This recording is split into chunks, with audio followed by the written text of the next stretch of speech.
It's story time. Dun, dun, dun, dun. The story is not a happy story. And that is why this is called You Will Never Succeed at Parenting. It's a lesson to us all. Something I've learned, and it's very early on. My kids are still less than 2 years old each. But that will only last until next month when my son turns 2. Anyways, here's the story. So yesterday, my daughter, who is only 3 months old, should be 4 months old next week. Yes, next week. And yeah, I had to think about that. I was like, wait, what's today's date?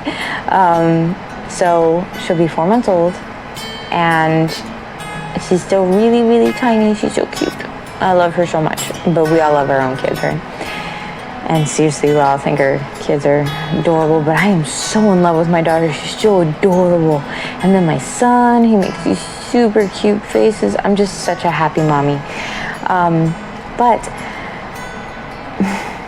yesterday, I was giving her bath, and it was kind of like, it wasn't a rush day or anything. It's just that didn't want to take all night.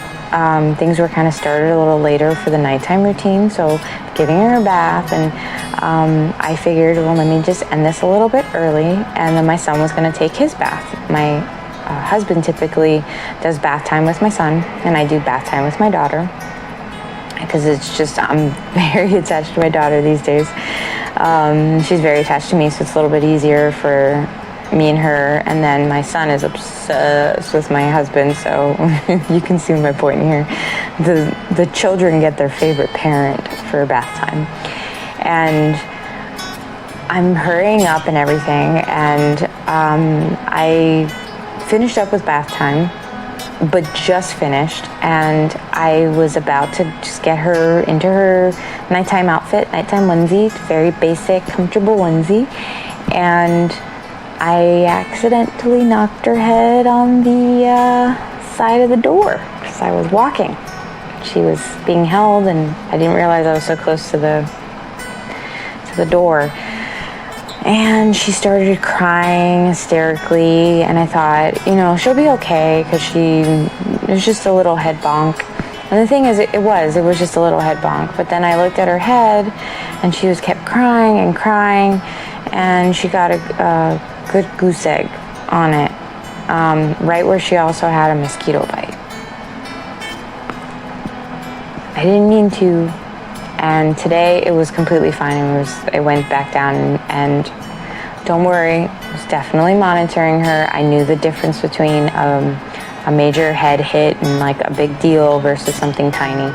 And for any of you parents out there, a small injury or a big injury can cause a goose egg. There's a lot of factors to consider, but always know exactly the things that you need to know about what to look for a major head injury, especially with kids, because they can't talk to you. But I do know the signs, and she had none of those signs. She was completely fine. But she was crying, and immediately I'm thinking I suck. Like, I was so upset about the fact that I did it, because I hurt my daughter. You never want to hurt your kids. You never want your kids to hurt. And then if you do it, it's like, that's torture to you, because the thing is, you're never going to forget that. But they will. And I like to say that gives you solace. It doesn't. It doesn't, because you remember, and then you look at them and you think, I hurt you. And I have plenty of stories with my son, but today also, then I was giving her bath, and I just went to give her a little head scratch, and I think she just remembered what happened and immediately started crying again, and I was just like, yeah, I messed you up. And I felt so bad. And it's just like, you try and you try and you try, but you will never succeed as a parent. And I really felt that and understood that in that moment and today. I've only been a mom for a couple years, and I've made so many mistakes. I've been given compliments by people about, no, you're such a great mom. I've made so many mistakes. So when someone gives me that compliment, I think, no, you don't even know. But the truth is, I'm never going to look at myself as being a good parent. But as long as you're trying and you give your children love and affection and you do the best you can for your kids, putting them first is important. My emotions in that moment were nothing. My daughter was everything. As soon as I got her to calm down, of course, then she was that, and then of course I was like, okay, thanks. I'm gonna feel worse for like another few hours. It was like the punishment of those. But I looked at her and I thought, I wish you were older so that I could tell you I'm so sorry.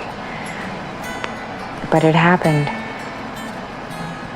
And I'm never going to be the perfect mom for her, but I am going to be the mom that loves her so much. And for all you moms out there, for all you dads out there, if you're watching this and you just had one of those days, you yelled at your kid and it had nothing to do with them and you were just frustrated or whatever the case is, we all do it, and it's okay. You know, we have bad days too. We do.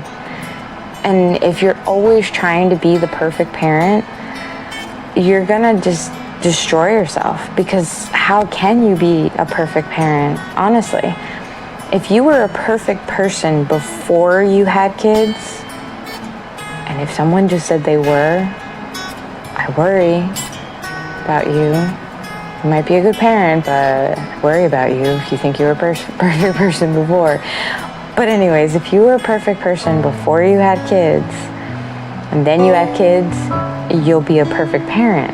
But since none of us are, and we're dealing with our own issues and then trying to be trying not to have those issues while still being a parent, how do you do that? I mean, it's gonna come out. If you were impatient before having kids, it's not like you're gonna be, just all of a sudden more patient. I mean, it takes time and it takes practice. I will admit, patience-wise, it does kind of, you do start to, at least for me, I don't want to speak for everybody, but for me, my patience grew. And I still am able to kind of just talk myself off the ledge to the point that I'm not showing that impatience to my kids. Not all the time, though, because I get very upset and very impatient after a while. But I work on it because I want to be as good of a mom as possible, but I will never be the perfect parent, and I will never succeed at being that perfect parent. And in a way, I think it's better that we aren't perfect parents, because then it tells our kids, like, you're not going to be a perfect person, and it's okay not to be perfect. It's okay to cry. It's okay to have feelings. It's okay to have anxiety. Done that video. Check that out. But, it's okay. And while I'll never forget that moment with my daughter, while I'll never forget all those times with my son, I know that at the end, when it is my time, when I say goodbye to my children, I hope, in that time frame, it's not that I know. What I hope is that when it's time for me to pass, that the thing that my kids remember is that I love them. No matter what, I love them. So the arguments we get into, the issues that we have, I love them, because love is the only success as a parent. With love, you give your children everything. Because with love, you want those bellies to be full. You want to make sure that they learn and aren't falling behind in school. You want to make sure that they're happy, but that they have the tools that they need to succeed themselves in life. It's all about the love. And make sure to give all your little kiddos kisses and hugs and all the affection. They need physical affection, especially these days with COVID. I love to run up and just give them big hugs and big kisses, because that's also a big sign of love, and they need that. Anyways, for all you parents out there, if you needed this video, I'm right there with you. And please tell me about your experiences, anything that went on with you. I would love to hear it so I don't feel so horrible, selfishly. Like to hear about all the things that have happened to you guys. And other than that, please feel free to subscribe, follow, or check out gbrlife.com. I'm on all social media, GBR Life LLC, or GBR Life, and you can also find a lot of my content on gbrlife.com, but you can also find it at medium.com or buzzfeed.com. I usually post different things in both places, so you can look at that, but everything is at gbrlife.com. So please comment, follow, subscribe. Love to hear from you.